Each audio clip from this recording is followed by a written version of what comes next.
এই সংবিধানের কোথাও তো অন্তর্বর্তীকালীন সরকারের কথা বলা নেই।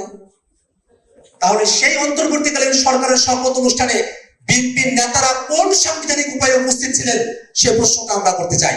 এই যে 30 পঞ্জিকা দিবসের মধ্যে সংবিধান সংস্কার পরিষদের অধিবেশন আহ্বান করা হলো না, এর প্রত্যক্ষ দায় প্রধানমন্ত্রী তারেক রহমানের।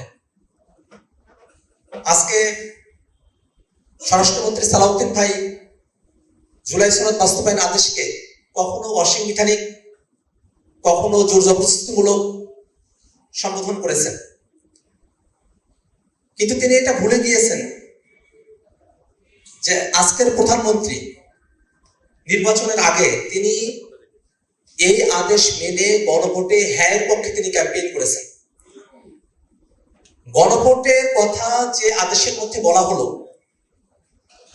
সে আদেশ অনুযায়ী গণভোটে হ্যাঁ ক্যাম্পেইন যিনি করলেন, সে একই ব্যক্তি নির্বাচনের পরে গণভোটের ফলাফল হলে যে কর্তব্য তার উপর আরোপিত হয় সংবিধান সংস্কার পরিষদের বিষয়ে, সেটা তিনি মানলেন না। এটা স্পষ্টতই দ্বিচারিতা। সংবিধান সংস্কার পরিষদের অধিবেশন আহ্বানের জন্য স্বরাষ্ট্রমন্ত্রী সালাউদ্দিন সাহেব তিনি দায়িত্বশীল ব্যক্তি নন, আইনমন্ত্রীও দায়িত্বশীল ব্যক্তি নন। সংস্কার পরিষদের অধিবেশন আহ্বানের জন্য একমাত্র দায়িত্বশীল ব্যক্তি হচ্ছেন প্রধানমন্ত্রী, যে রাষ্ট্রপতির অফিসের মাধ্যমে এই অধিবেশন আহ্বান করবেন। আমরা প্রধানমন্ত্রী জনাব তারেক রহমানের কাছে তার স্পষ্ট বক্তব্য আমরা জানতে চাই।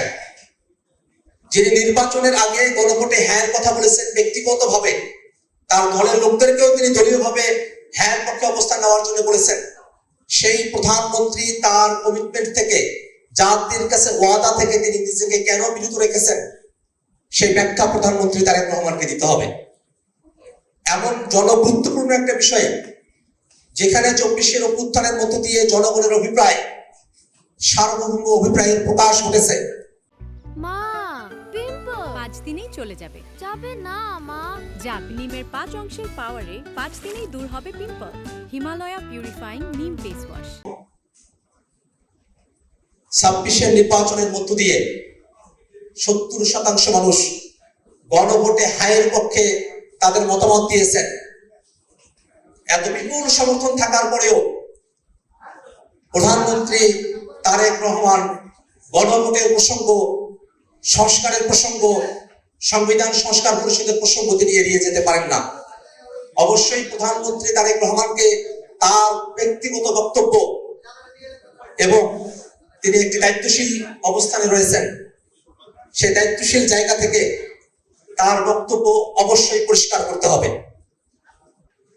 বারবার সংবিধানের দোহাই দেওয়া হয়, কিন্তু একটা জিনিস বেমালুম চেপে দেওয়া হয় যে 24-এর অভ্যুত্থানের পরের যে বাংলাদেশ, এই বাংলাদেশে একটা এক্সট্রা কনস্টিটিউশনাল পরিস্থিতি বিরাজ করছে। আমরা পুরোপুরি সংবিধানের ভিতরেও নাই, আবার আমরা অসাংবিধানিক কিছু আমরা করছি না।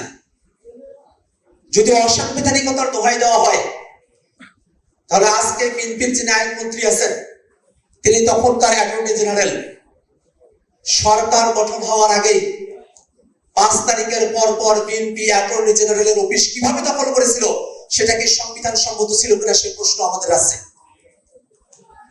আমরা তাদের কাছে জানতে চাই যে সংবিধানের 106 অনুচ্ছেদের বদৌলতে রাষ্ট্রপতি কোর্টের থেকে পরামর্শ চেয়েছিলেন, তখন তো কোনো প্রধানমন্ত্রী ছিলেন না।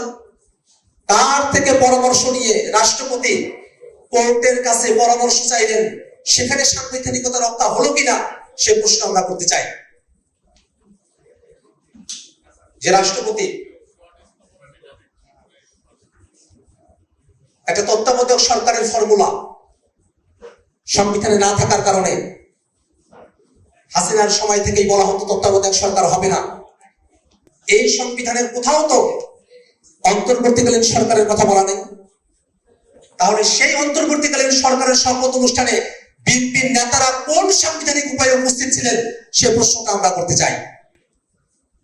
কারণ এই প্রশ্নগুলো সংবিধানের ধারা দিয়ে ব্যাখ্যা হয় না, এই প্রশ্নগুলো ব্যাখ্যা হয় জনগণের অভিপ্রায়ের ভিত্তিতে।